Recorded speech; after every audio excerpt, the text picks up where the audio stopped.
Hallelujah, hallelujah, hallelujah, hallelujah, hallelujah. Shabara bara bara bara bara bara bara bara bara bara bara bara bara bara. Pura bandala ramani dara vashamani khala ramana dara bandala ramana dara bandala. धन्य प्रभु धन्य प्रभु धन्य प्रभु धन्य प्रभु धन्य प्रभु धन्य प्रभु धन्य धन्य धन्य तुम्हारा पवित्र नाम और धन्यवाद धन्यवाद धन्यवाद धन्यवाद धन्यवाद हालेलुया हालेलुया हालेलुया हालेलुया हालेलुया हालेलुया हालेलुया हालेलुया हालेलुया हालेलुया हालेलुया धन्य यीशु धन्य यीशु धन्य यीशु धन्य यीशु धन्य यीशु धन्य यीशु पूरा वक्रमणि खाला रवना दरा बशबरा बरा बरा बरा बरा बरा बरा बरा बरा बरा बरा बरा बरा उदरवणि खाला रवना दरा बंदल रवना दरा बंदल रवना दरा बंदल हालेलुया हालेलुया हालेलुया हालेलुया हालेलुया हालेलुया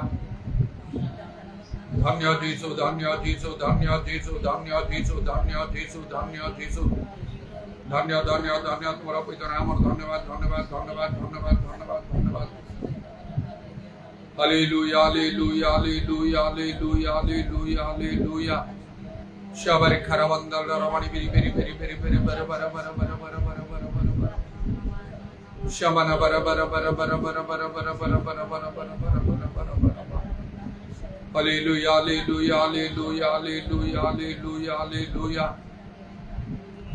धन्य यीशु धन्य यीशु धन्य यीशु धन्य यीशु धन्य यीशु धन्य यीशु धन्य यीशु धन्य प्रभु धन्य प्रभु धन्य प्रभु धन्य प्रभु धन्य प्रभु धन्य धन्य धन्य तुम्हारा पवित्र नाम और धन्यवाद धन्यवाद धन्यवाद पूरवत क्रमणि खरवशावरी पूरवत क्रमण खाला रवणि द्वार बंदल रवा पूरवत क्रमण द्वार बंदल रवण बर बर बर बर बर बर बर बर बर बंदल रवा हालेलुया हालेलुया हालेलुया हालेलुया हालेलुया धन्य यीशु धन्य यीशु धन्य यीशु धन्य यीशु धन्य यीशु धन्य धन्य धन्य तुम्हारा पवित्र नाम और धन्यवाद धन्यवाद धन्यवाद धन्यवाद धन्यवाद इधरवणि खरवर्षा कला रमण दर बंदल रमण दर पूरवत प्रमण दर बंदल रमण दर बंदल होली होली होली होली होली होली होली होली होली होली होली होली होली होली होली होली होली ओशान रमणि खला रमण दर बंदल रमण दर बंदल प्रभु तुम्हें महान महान महान महान महान महान महान महान महान महान तुम्हें महान व सर्वशक्तिमान परमेश्वर उदारवणि खार वर्षा बरकरमा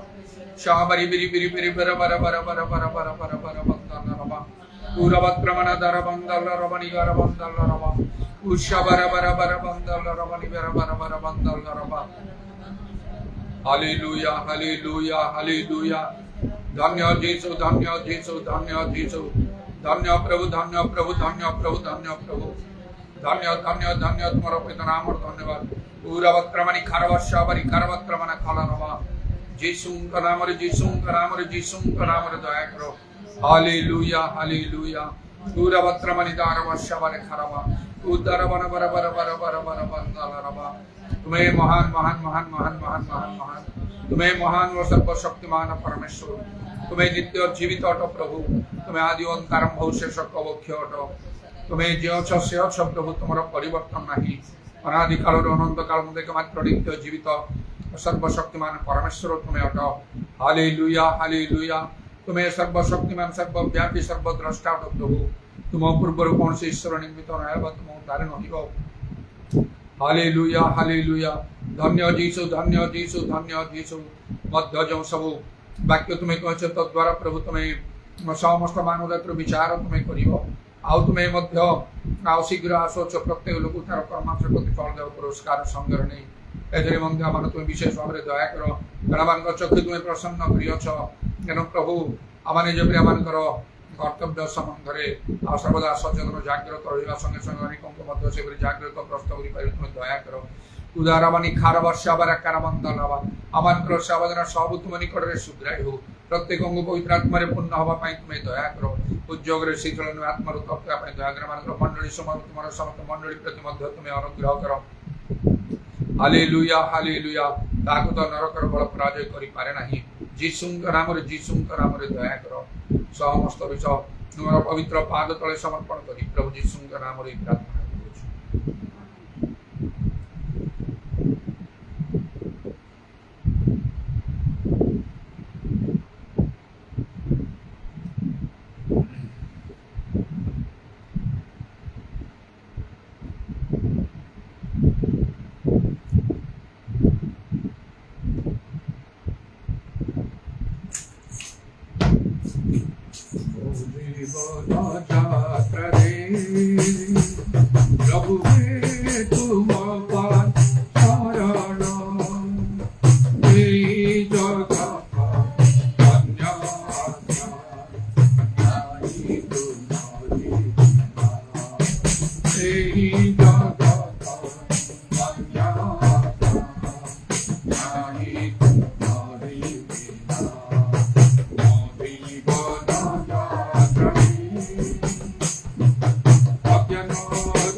आराधना करते हुए जीवन बिताए,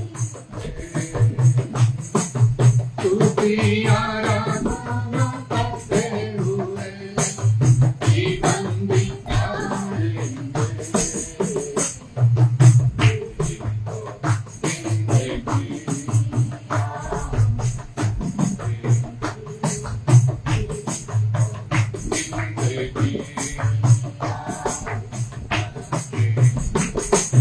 स्तुति आराधना